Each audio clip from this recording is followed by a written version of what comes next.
Dumba Jumden de Dejen Shewa Tajumba Yandaba Zobe Sanje Rewa Dan Shamsu Demba Dewara Shewa Jigden Jemba Jebu Duwe Kalu Yurwa Lana Meba Lada Menamje Dumba Sanje Jumden de Pejawa Jaja Dubala Jaze Lo Chodo Jabzu Che Ho Dumba Chumden de Dejen Shewa Tajumba Yandaba Zobe Sanje Rigwa Dan Jabzu Demba Dewara Sheba Jigden Chemba Jebu Duve Kalu Gyurwa Lana Meba Lada Menamje Dumba Sanje Chumden de Bejawa Jaja Dubala Jaze Lo Chudo Jazo Che Ho Dumba Chumden de Dejen Shewa Tajumba Yandaba Zobe Sanje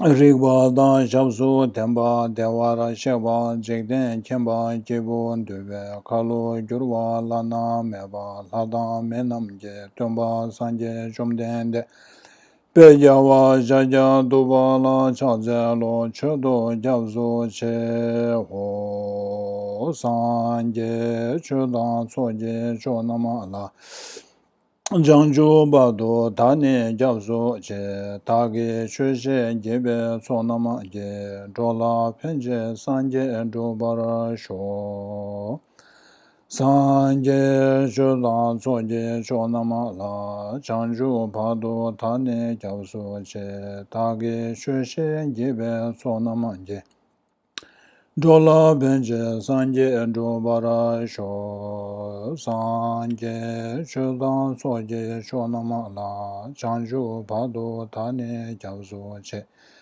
Tage Chushe Jebe Sonama Je Jola Benje Sanje Jobara Sho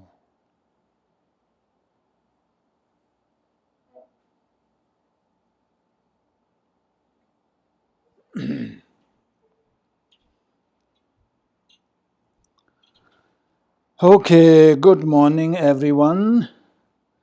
I hope you can hear me. Normally when I speak, I see on this software OBS, I will see some green lights fluctuating. Today I don't see it, so I hope you are hearing me loud and clear. Please let me know if you, okay, great. Okay, Jennifer says, hear me clearly. That's good. Okay, great. Okay, so let's dive right into the text. So last week, we were discussing on this verse 4. Leisure and endowments are very hard to find, and since they accomplish what is meaningful for man, if I do not take advantage of them now, how will such a perfect opportunity come about again? So we have already discussed in quite a length about how difficult it is to find precious human rebirth and what can we achieve or what can we accomplish with this life.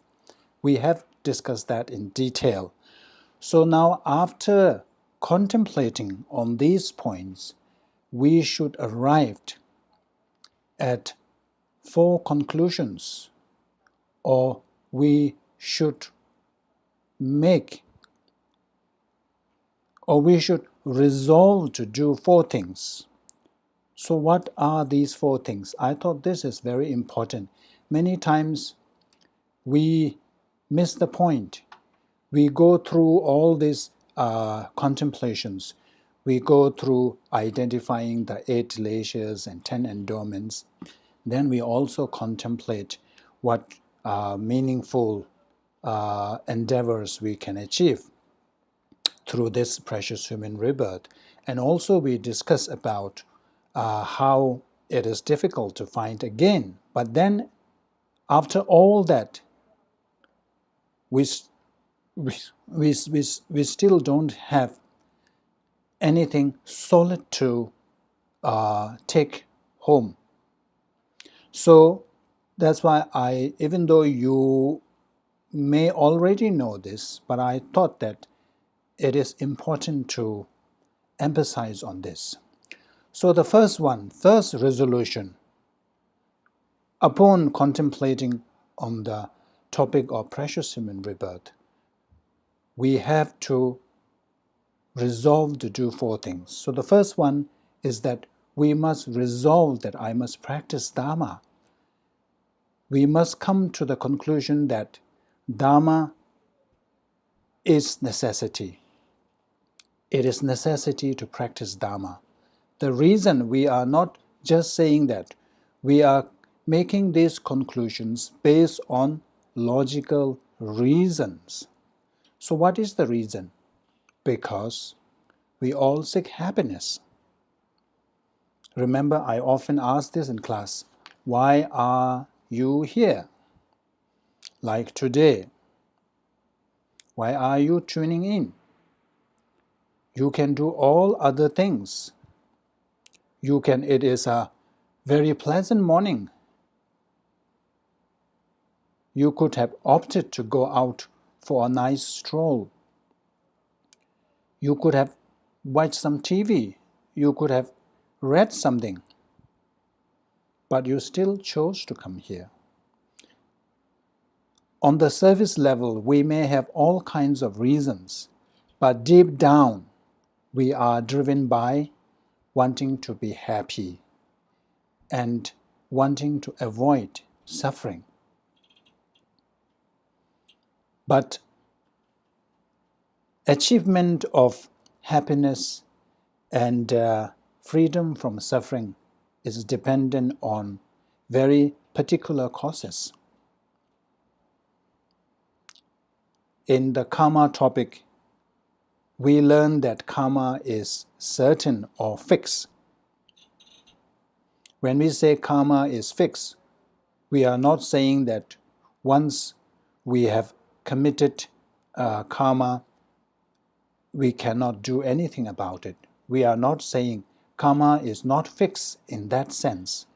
Here, when we say karma is fixed, is that no matter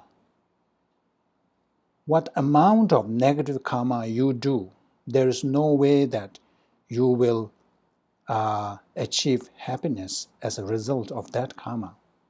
Likewise, no matter how much no matter how little positive karma we create, it will not result in us experiencing suffering. So, positive karma corresponds to positive consequences, whereas negative karma results in negative consequences. So in that sense, karma is fixed. So, since deep down we aspire happiness, we need to practice Dharma. There is no other thing. We already know that material things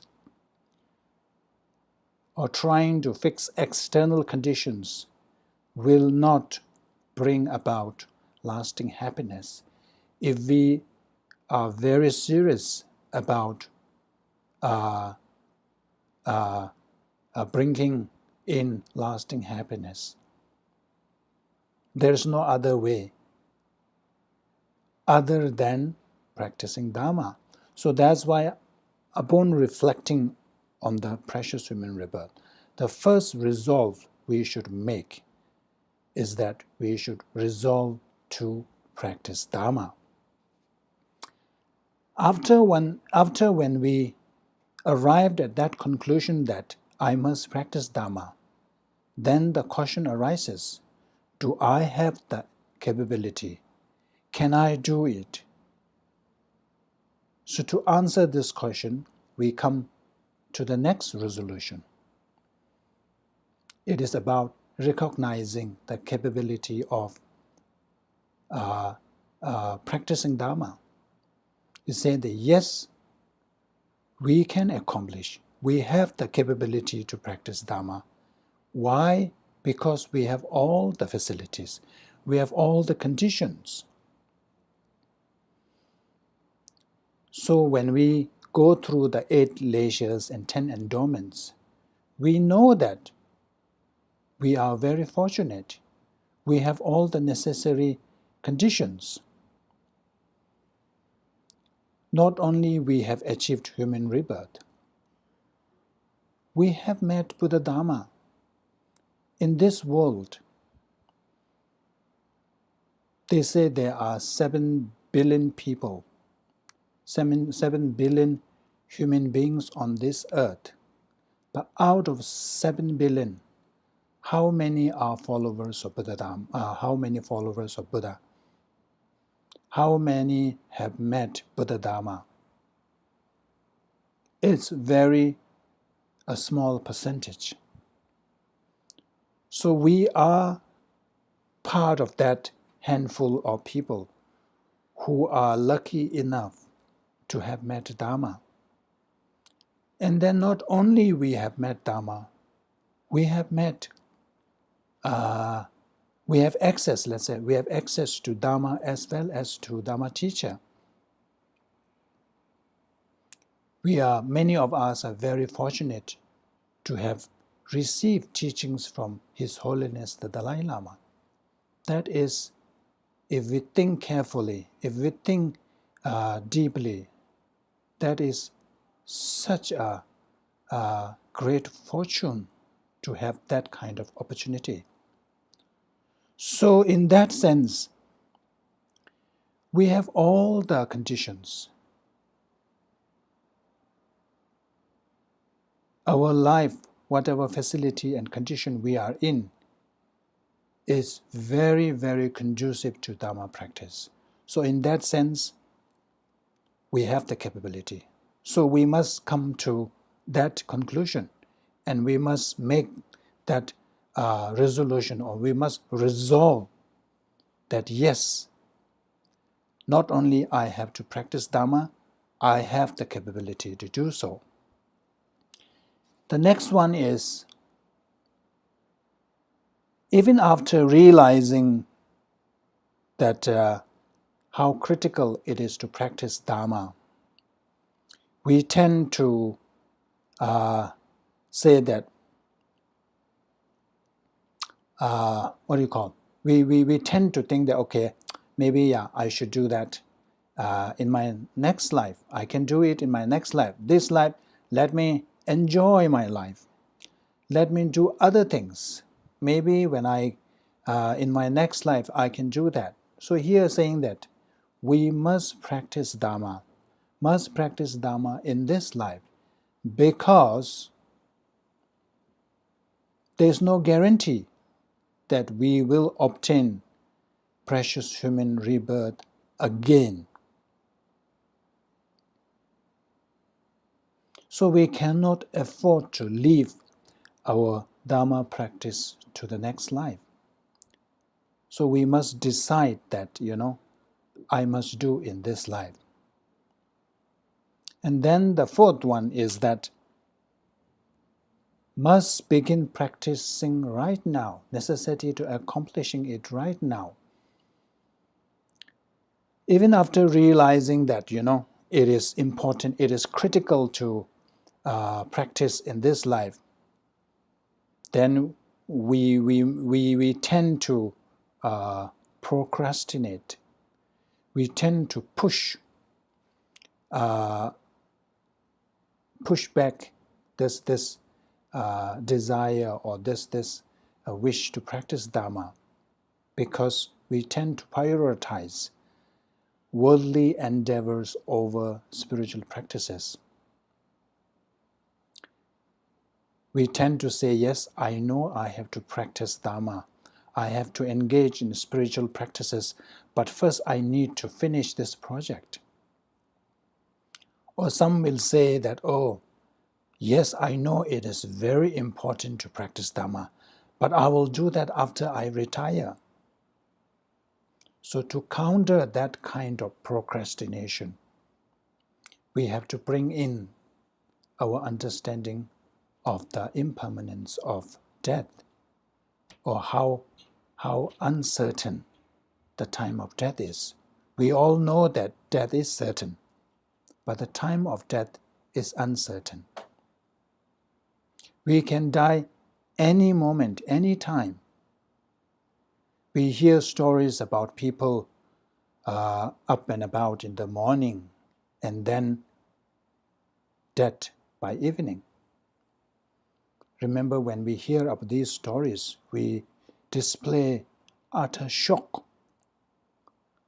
I cannot believe that he is gone. I just saw him a few days ago. He looked healthy and fit. We know from our experience that death can come any time. So because of that, it said that if we really want to practice, if we are serious about practicing, we must start practicing right now. So this is the gist of what Shantideva is trying to say here. Shantideva is urging us to take advantage of this human rebirth and develop bodhicitta, because he says if we do not take advantage of this, advantage of them now, how will such a perfect opportunity come about again? So this is very important. Yeah, we do a lot of study. We read, maybe some of you may have read in the Lamrim section, the Precious Human Rebirth, maybe 10 times. But if we don't get these 4 things out of it, then you haven't really extracted the essence. So that's what Shantideva is reminding us. So this is about the rarity of physical body. So now Shantideva discusses on the rarity of wholesome thoughts. In Tibetan it says, Chedar tsemo muna tinrumna lo yurkeji ramnang tombatar Tishin sangye tui jalamna jigdin sunam lodu tangkajung. Just as a flash of lightning on a dark, cloudy night, for an instant brightly illuminates all, likewise in this world, through the mind of Buddha, a wholesome thought rarely and briefly appears. So here, after discussing the rarity of physical human body, Shantideva now discusses the rarity of wholesome thoughts. He likens our virtuous mindset as fleeting and like the momentary illumination by a flash of lightning on a dark, cloudy night. First of all, lightning occurs occasionally. Not every day is a lightning and thunder day. It only occurs occasionally. And when it happens, actually that moment of the illumination lasts very briefly. It only lasts momentarily. So likewise, we're saying that for us, ordinary beings, Wholesome thoughts are very rare, and even we are able to generate some wholesome thoughts, it only lasts briefly. We are constantly overwhelmed by unwholesome thoughts. We can tell this from our own experience. In 24 hours of a day, how often a thought of helping others out of compassion arises in us? Not often. But when it comes to negative thought, it is all the time there. When we go out to meet people, what do? We engage in gossip that is influenced by afflictive emotions. When we are not with others, when we are alone in our home, examine your thought. We are all the time imbued with negative thoughts, either attachment-related thought, or hatred, or ignorance. All these three are constantly in there. And even when we sit down to do meditation, our thoughts wander and then meets with our best buddies, attachment, hatred, ignorance. When we are sitting down doing meditations, very often we are thinking about how to make more money,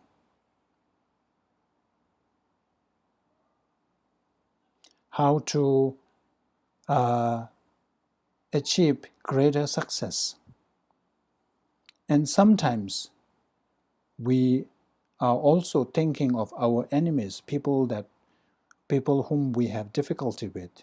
We are thinking and reminiscing the things that that person did to us, and trying to come up with ways to get even with. That happens when we sit down to do meditation. Imagine when we are not doing meditation, what kind of thoughts we are filled with. So that's why here Shantideva says that a wholesome thought rarely and briefly appears. So Shantideva is here urging us to change that habit.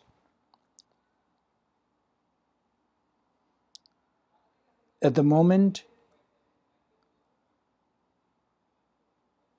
it is very easy for us to, let's put it this way, the afflictive emotions, unwholesome thoughts, effortlessly arise in us.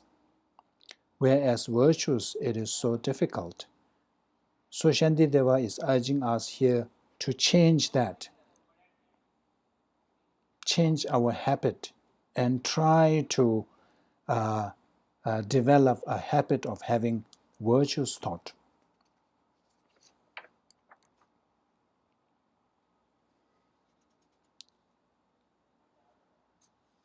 Verse number 6. Dede kewa nyamju nila ta tikpa topchen shindu meseba tenen zogwe chanju sem mimba keshen gangi siki nombre jururus. So from here onwards, Shantideva begins the actual discussion of the actual benefits or the virtue of bodhicitta. So we have already discussed earlier that how feeble our virtue or virtuous mind is, I haven't read this. Hence, virtue is perpetually feeble, the power of vice is great, and extremely dreadful. And except for a fully awakening mind, by what other virtue could ever overcome this? So this is to show the power of bodhicitta's power to overcome negative actions or negative karma. So hence virtue is perpetually feeble. So we have discussed from our own experience that it is very hard for us to generate virtuous mind, whereas all these non-virtuous thoughts arise effortlessly and very easily. So because of that, we have accumulated countless negative actions. And if we leave it as it is, then we know that first of all, karma multiplies. Even just a killing of an insect, killing of a mosquito can eventually, if we don't do purification, eventually can become a heavy karma. So since beginningless time, with our tendency, imagine how much negative karma we have accumulated by now. So if we leave it as it is, then definitely we will experience its results. Remember, one of the characteristics of karma is that karma karma will bear its results, no matter how long it takes. The normal seeds, if you leave that dormant for a long time, it may rot or it may dry up, it may dry, and then it won't be able to produce results. However, when it comes to karma, time is not a factor. As and when conditions come together, as long as you have that karma, we will experience the result. So imagine all that negative karma, the consequences can be tiresome, can be dreadful. So we need to find a means to eradicate that, destroy that, or to purify them. So there are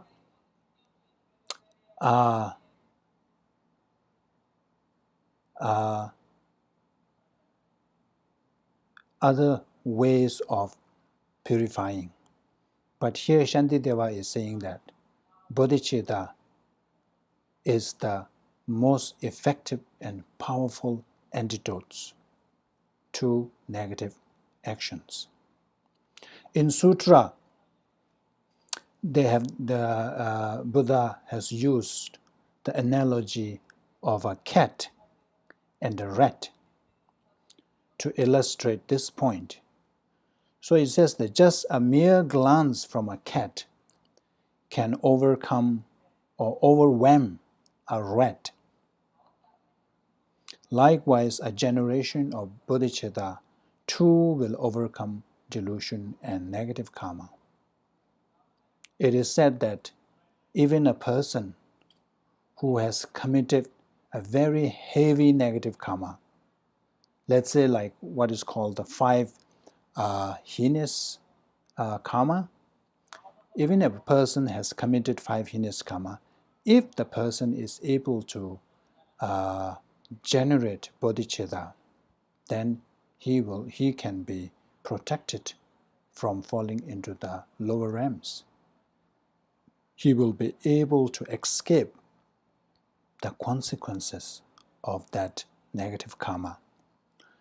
So this stanza highlights the purification power of bodhicitta, and then at the same time Shantideva is urging us to work towards cultivating this great mindset. Since it has such power, why not utilize it? And this boils down to the main, what you call the fundamental desire, that we want happiness. We don't want to experience suffering, unhappiness. So if we don't want to experience suffering, then we need to destroy the causes that brings about that suffering. So since Shantideva says that bodhicitta is the most effective way to purify one's negativities, so why not? Why not try to work towards cultivating this great mind?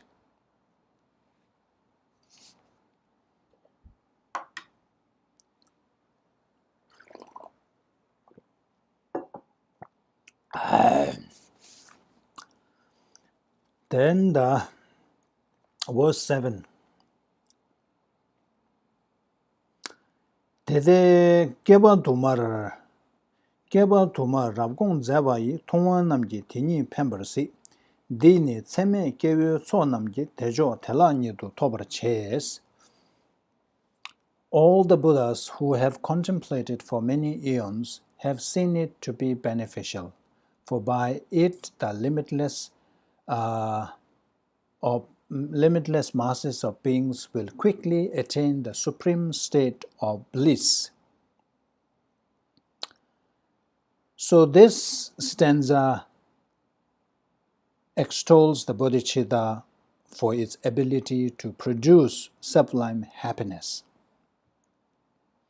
So here's all the Buddhas who have contemplated. So the Buddhas have only one goal. They committed their life to helping sentient beings, and they have contemplated for eons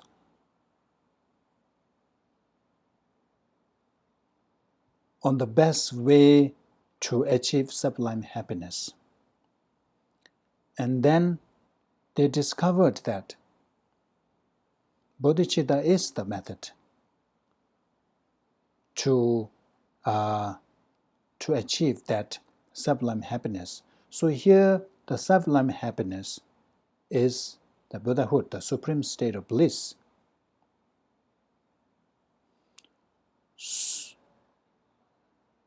So only at the state of enlightenment, only when we achieve enlightenment, we eradicate all the suffering and its causes.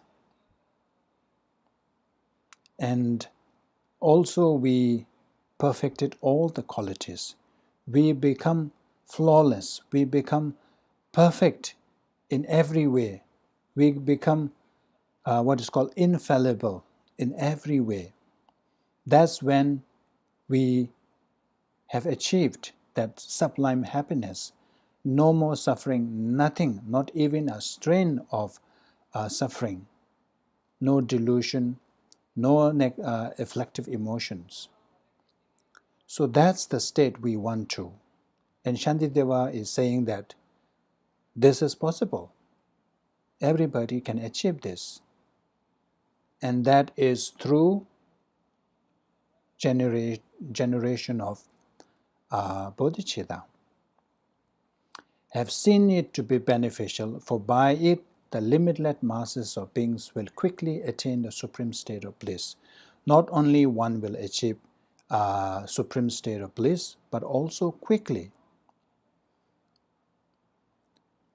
If we don't develop this one, then there's no way. Remember, bodhicitta is like the entrance, like the gateway to Buddhahood.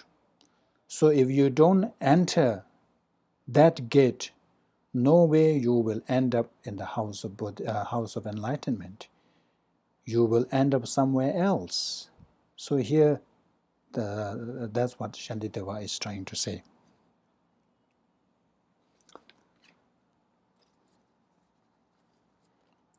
Sebe tunye gyata shom dojing, simjin midi sewar doba dang, temang gyata chobar doba ya, chanju simni tangtu tangmi chas. Those who wish to destroy the many sorrows of conditioned existence, those who wish to experience a multitude of joys, and those who wish to experience much happiness should never forsake the awakening mind. So this stanza is to show the bodhicitta's ability to fulfill our many wishes. So first he says, those who wish to destroy the many sorrows of conditioned existence. So that is the samsara. It is saying that those who wish to escape the ocean of suffering, ocean of samsaric suffering. If we want to get ashore of this ocean of samsara, then one needs to cultivate bodhicitta. So how is that? So let's try to understand this point. So in order to escape or achieve liberation, we need to develop what is called renunciation. So renunciation is a mental state that recognizes samsara as an ocean of suffering and thereby aspire to free of it. So in order to develop or generate that kind of mindset that perceives everything in samsara as a suffering nature, we need to contemplate on the suffering nature of samsara. Remember, in the medium scope, there are different ways to do that. One is to reflect on the flaws of samsara, 8 types of suffering, or 6 types of suffering, or 3 types of suffering. So we need to meditate on it. Once we meditate on that, what will happen is, then we are able to develop this renunciation. With renunciation, we will commit all our effort into our spiritual practice. Remember, the one reason that is really pulling us down is our attachment to this life. We do everything for this life. No, whatever, even of course, the worldly things that we do are for the worldly purposes. But even Dharma practices that we thought that we are doing Dharma practices, but many of our practices are not really Dharma practice because it only concerns this very lifetime, to be happy in this life, to be wealthy, to be successful. So that's why that is the one that is really pulling us down. That is the one that is preventing us to do a proper Dharma practice. So once we have the renunciation, that means we have seen all this useless, pointless. So now we will be really focused on doing the things that will lead us to nirvana. So that's why all our effort, all our time will be focused on cultivating causes and conditions that will propel us away from samsara. So that's why renunciation is important. So when we develop bodhicitta, the connection between the renunciation and bodhicitta is that when we develop bodhicitta, there is no way we can develop genuine bodhicitta without first developing renunciation. Bodhicitta is the strong wish to achieve enlightenment because you wanted to liberate or alleviate the suffering of other sentient beings. In order to generate that kind of mind, we need to perceive the other's suffering. We can, when we come across a dog, suffering, with maggot-filled dog, when we see that kind of pathetic animal, of course we are able to generate compassion. And also when we see a very sickly person really undergoing so much suffering, compassion arises. But when we see other people who are healthy and looks happy, we don't see that person as suffering. Then how are we going to develop compassion for that person? So that is because that we haven't, our compassion at the moment is only based on the first type of suffering, the suffering of suffering. We only see these physical pains and very gross level of suffering.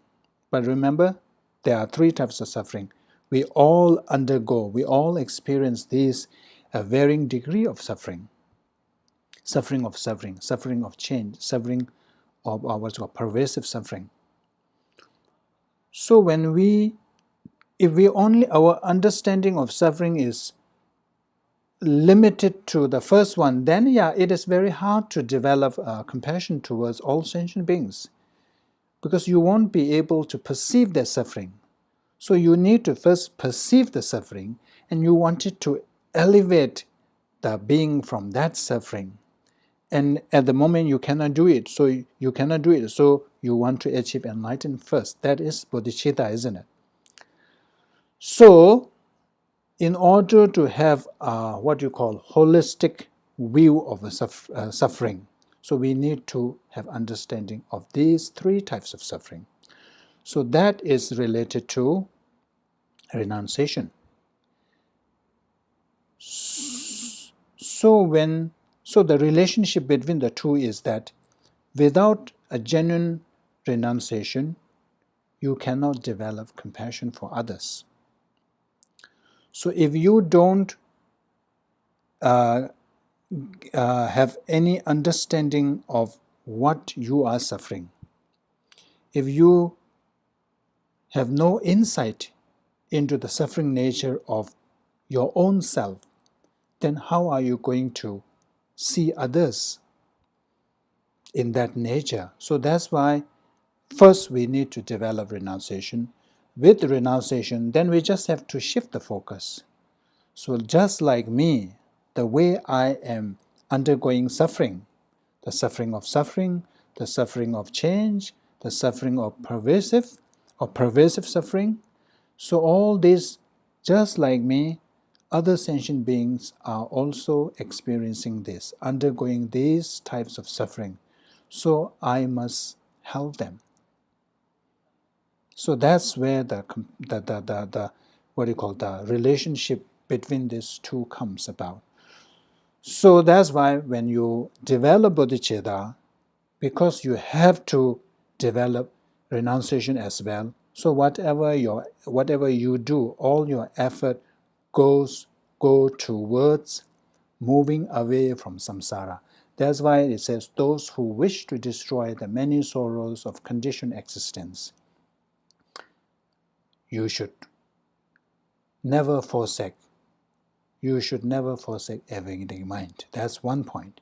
Second point, those who wish to experience multitude of joys. Of course, bodhicitta leads to enlightenment, Buddhahood. That's where you get the highest degree of happiness, the greatest, the supreme happiness. But we can also, while we are in samsara, we can see that bodhicitta can be a source of multitude of joys. Remember, I have said this before.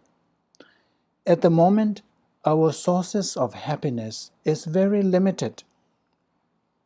very narrowly focused. When something good happens to ourselves, and then those around, those in our inner circles, we feel happy, we feel joy. So that is our source of happiness. But when we are able to generate bodhicitta, then everybody becomes your source of happiness. So that our sources of happiness increase exponentially. So normally, if our colleagues one of our colleagues get a promotion, we may not, jump up and down, in joy. Very rare, unless that colleague is a very good friend of you. Even sometimes when your friends get a promotion, you feel uncomfortable. So let alone a colleague that is not very close with you. And sometimes, instead of feeling joy, it incites envy and jealousy. The moment or the once we have this bodhicitta, the moment we cultivate bodhicitta, when we see good things happening to other people, we feel so happy. That becomes our source of happiness, because bodhicitta is wishing others to be happy. And you wanted to work for that. When you see that others are doing that for themselves, why get angry? Why not? That's a reason to rejoice and reason to be happy. So that's why, since the sentient beings are infinite, our sources of happiness is also infinite now. So that's why those who wish to experience a multitude of joys should also never forsake the awakening mind. And this has also a direct implication in our relationships.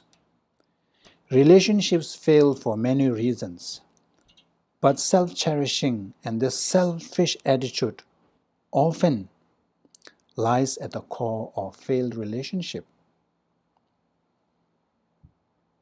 We have discussed in detail in this Wheel of Sharp Weapon how this self-cherishing attitude plays a role in all our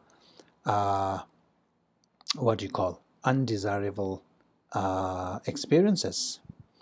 So if we are able to cultivate bodhicitta, then instead of focusing our own self, we will be able to prioritize others' welfare over our own, and thereby there is no room for selfish attitude to arise. So this will then help us to interpret other person's whatever reaction or action or situation in a positive way. And this will help us minimize the friction and then improve our relationship. So that's the assignment I am going to give. For 2 weeks, since we will only be meeting we will be meeting alternate weeks, so you have 2 weeks. So apply this understanding and experiment. Remember, we wanted to be seen as somebody who rely on science and experimentation. So let's put that into experimentation. Let's put that into experiment and see, apply this, especially when you are living with your spouse or your partner or with your family It is very easy. You don't have to recruit your participants from elsewhere, and you will have plenty of opportunity to apply this. Try to generate, of course, at the moment we may not have that spontaneous bodhicitta, but try to at least generate a contrived bodhicitta, and always remember that the one that is the obstacle, the enemy of bodhicitta, is the self-cherishing attitude, the selfish attitude. So try to reduce that attitude, self-cherishing attitude, and try to give priority to other person, and see how this relationship in that 2 weeks go about. And I would love to hear from you. You can email me your findings. So you can email me at lobshi007@gmail.com. I repeat, lobshi007@gmail.com. If you still didn't get it, then you can go to Kachuling website. My email address is there. So experiment this, and then send me your finding. And then, if you don't mind, if I have your permission, then if our time permits, I can share with the class. But of course, I will maintain anonymity. So don't worry, your name won't be broadcasted. So that's for this week. Remember, when we have in-person class, we normally have this sharing session. Now that we are doing online, we cannot do that. But I think having this kind of sharing helps. And I feel sometimes shy and reluctant to keep, pushing you, keep reminding you that the important thing is to apply whatever understanding we have. The main reason is that I myself, not a practitioner, I don't practice what I preach. So it is uncomfortable for me to keep badgering on this point. But I am trying my best.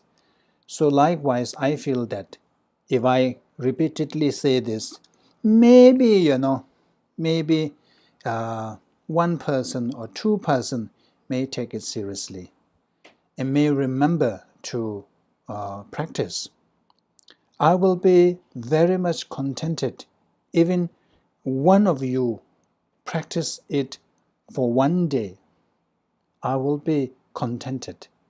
I will be happy, and I will feel that what I have been saying or urging you to do is fulfilled. So I apologize if this comes as a nagging, all the time, saying that you must apply. But that is true, isn't it? The whole goal, we wanted to change, we wanted to transform. But without applying this into practices, it only remains as an intellectual knowledge.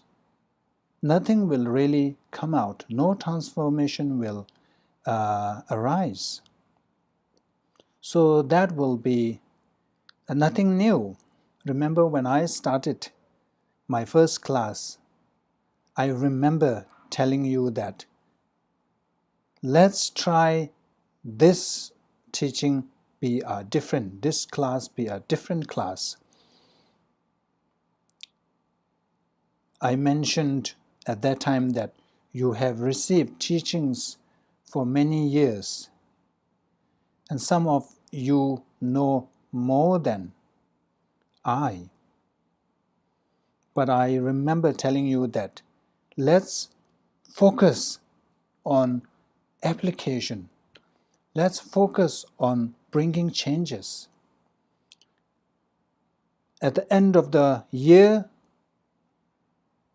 let's be able to say that, yes, these classes served a purpose.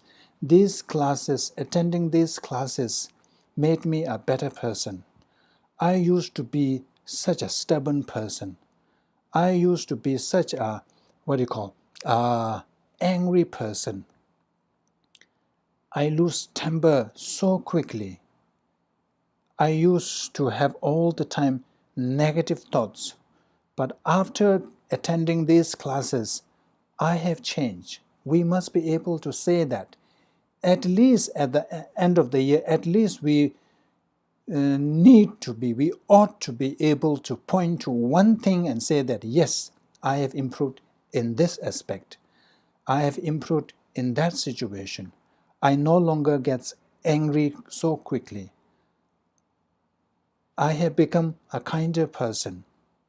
I can be now more open-minded when listening to other person's suggestions or view. So that's what we should be doing. Then it is very beneficial. Then you're committing that pleasant Sunday morning, tuning into my garbage serves a purpose. Otherwise, no. So please remember. Yeah, I will try not to repeat that often. I feel shy to say that all the time. But I feel that it is necessary once in a while, just a pinch a little bit. Maybe that can drive you somewhere. Yeah. So that's what here it is saying. If we really want to have all these wishes fulfilled, these are the wishes we all have, isn't it? To destroy that many sorrows, to be liberated from this samsara, to experience multitude of joys, to experience much happiness. These are the wishes that everybody has in their bucket list.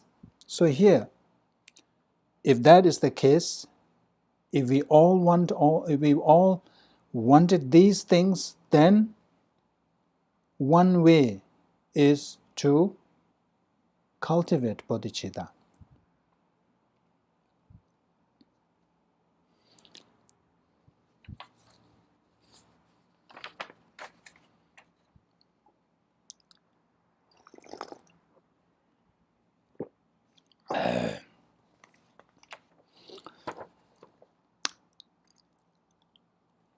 Chanju simji gyurna keji gi korbe zonror tambe nyamdana.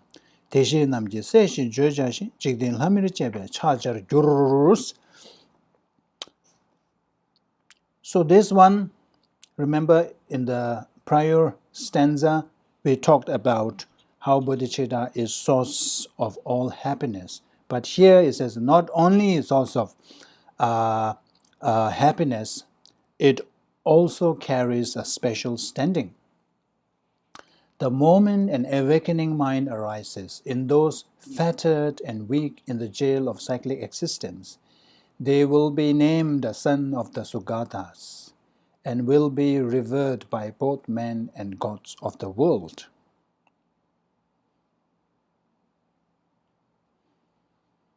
So when one successfully develops, so this bodhicitta, when to gain that kind of benefit, so it is not just not just having this mind, oh, may I, the way we normally generate,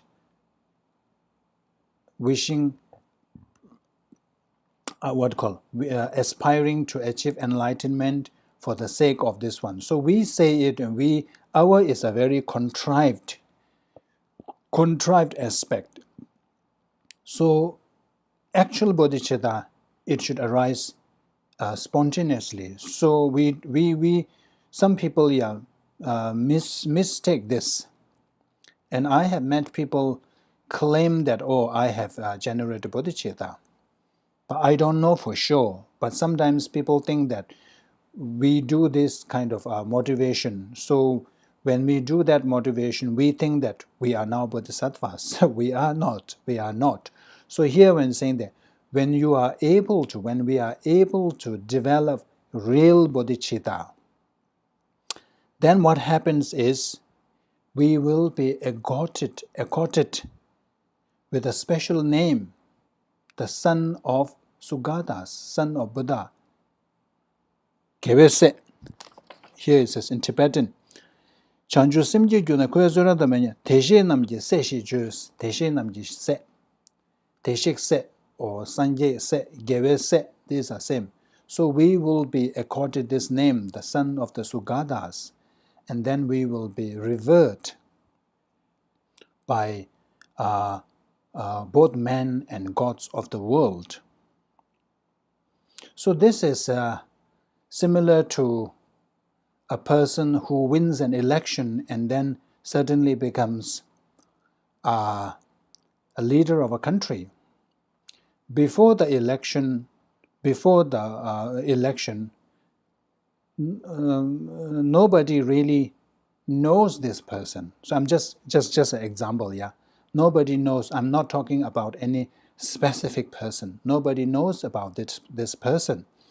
But once the election result is declared, and when the person becomes the president or the person becomes the leader of the country, automatically the person is accorded with respect and also all the privileges. So likewise, how ordinary we are, no matter how ordinary we are, the moment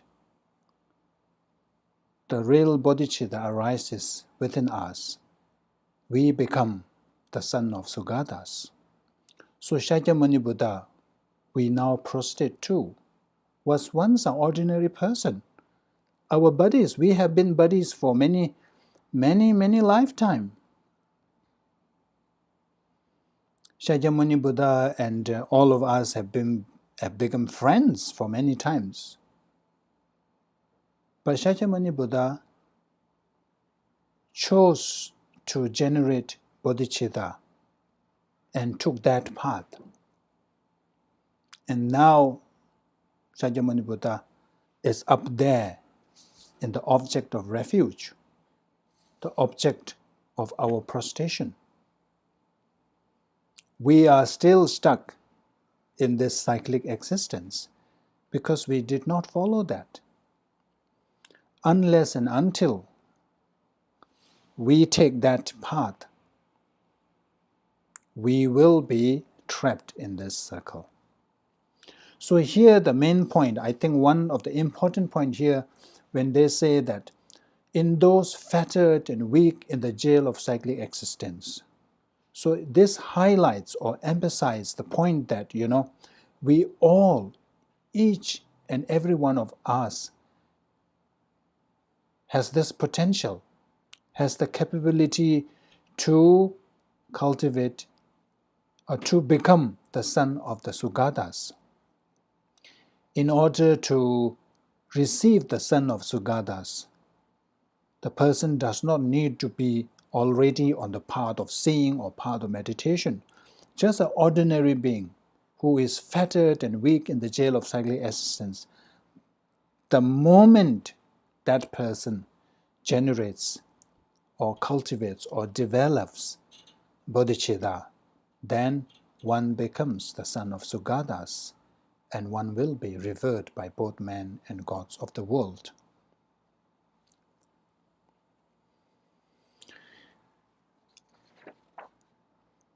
Segyur zi namba cho tabu mezang lu de lani kewe gu rinjin rindang mebro gyurwe na chanju semshi chawa rapnen songs.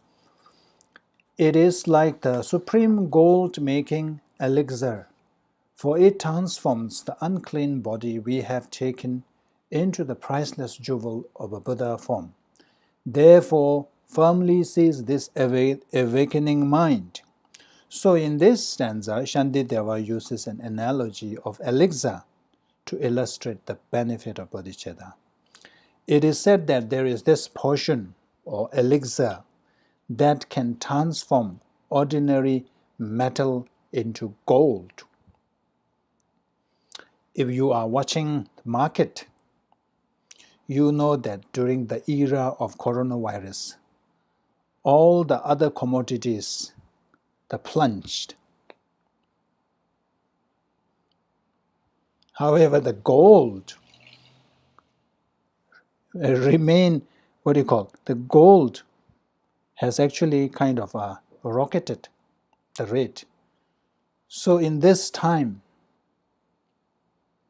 who wouldn't want such an elixir that can transform our ordinary metals into gold, which is so valuable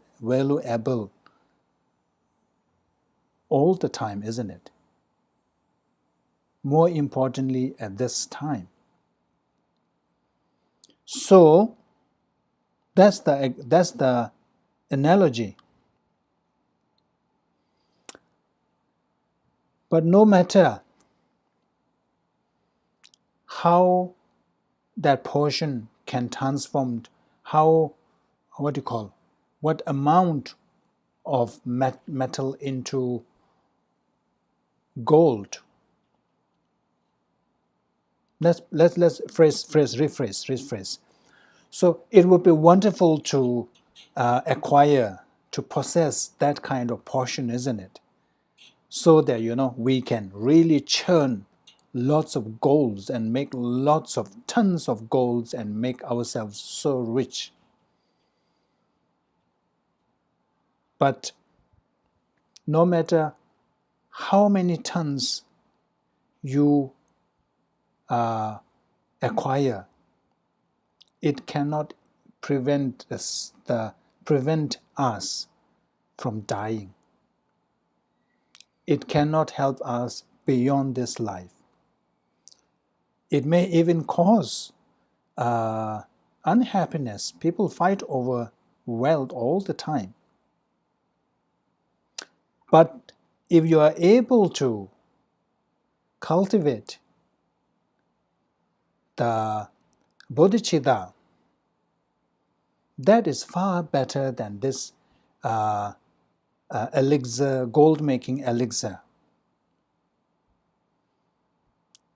Bodhicitta into the priceless jewel of bodhicitta form, a Buddha form.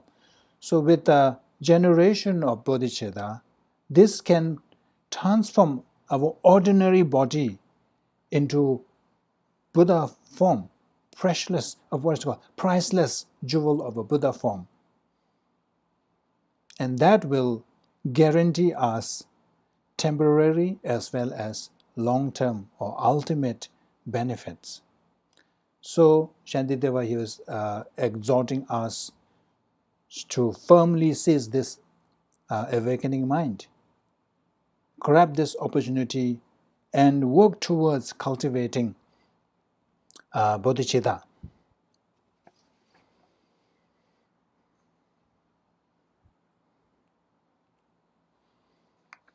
Verse 11. Dove debe chibu tseme lu lebar yongsu tana rinchewe dove nedan dewar doba nam rinjen chanju semlik tember songs. So this verse discusses the preciousness and rarity of bodhicitta through an analogy of precious jewel. Since the limitless mind of the sole guide of the world has upon thorough investigation seen its preciousness, all beings wishing to be free from worldly abodes should firmly take hold of this precious awakening mind.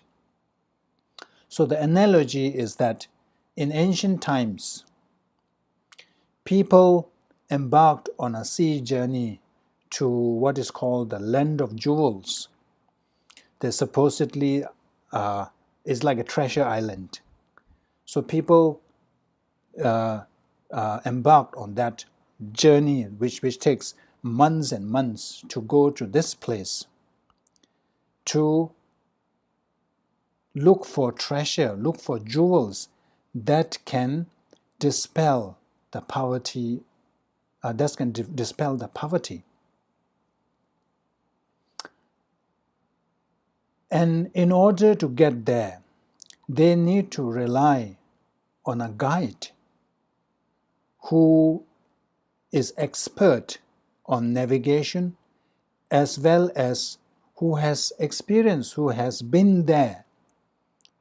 And then once they arrived on that land or that island, in order to find the jewels, so if there was such a thing, such a island filled with jewels, you don't want to haphazardly, pick whatever jewel it comes to your whatever jewel you encounter. You want to take the precious ones, the rare ones. Just taking one precious one jewel is more than taking a shipload of other jewels. So you want to know which one. So in order to do that, you need to rely on that guide, that captain, the captain of the ship, because he has been there. He has been there. Remember we said, I've been there, I've done that. So since he has been there and done that, you need to rely on this. Likewise, we are stricken with the poverty of happiness. We deprive happiness. We have this poverty to dispel. So for us, the way these sailors relied on a captain, we need to rely on a guide to look for this jewel, this precious jewel that can dispel our poverty of happiness, that will bring us the supreme or lasting happiness. So that guide is Buddha. There is no other more suitable guide to lead us to that land in search of that jewel than the Buddhas.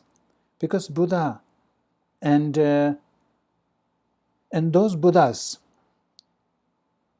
not only they have done thorough investigation, they have also done experimentation. They have tried this jewel, the bodhicitta, and then through that jewel, they were able to fulfill their goals. They were able to reach, or let's say, able to dispel that the poverty of happiness. So there's a guide of the world has, upon thorough investigation, has seen this preciousness. So that guide, that Buddha, upon thorough investigation, experimentation, Buddha says that that precious jewel that can dispel all our sufferings and fulfills our wishes is the jewel of bodhicitta.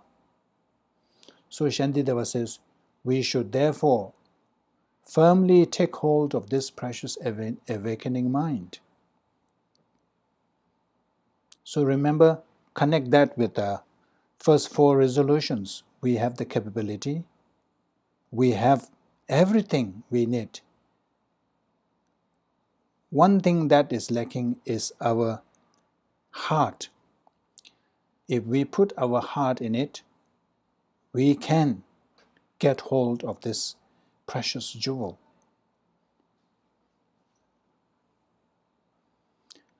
So I think our time is up, and I think we are doing quite well with the text. So we are going to stop here.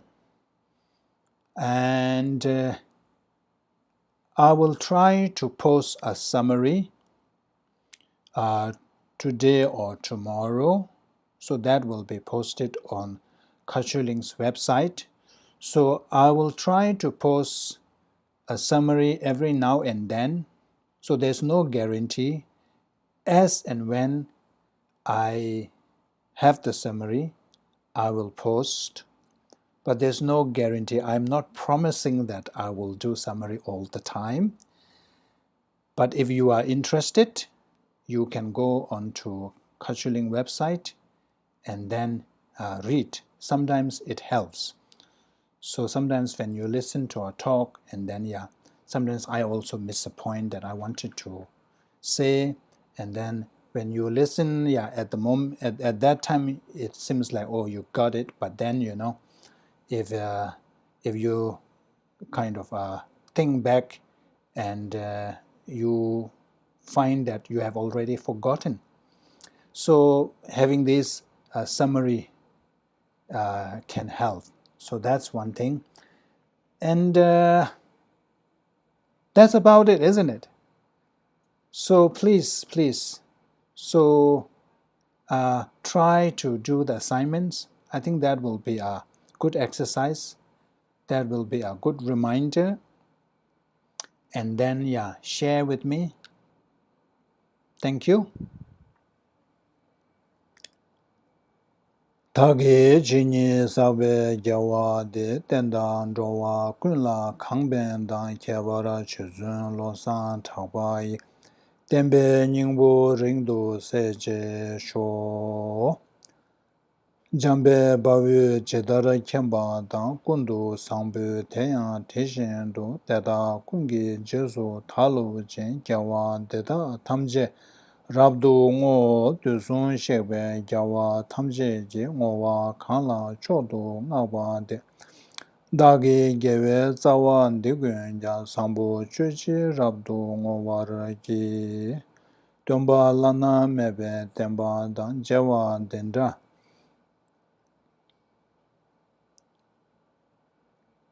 lame tiyenbe gyawa diyang ta droma song Gyawa diyang zhowa ma lu ba shenyen tambe zimbe kyuru ngos. Okay, thank you.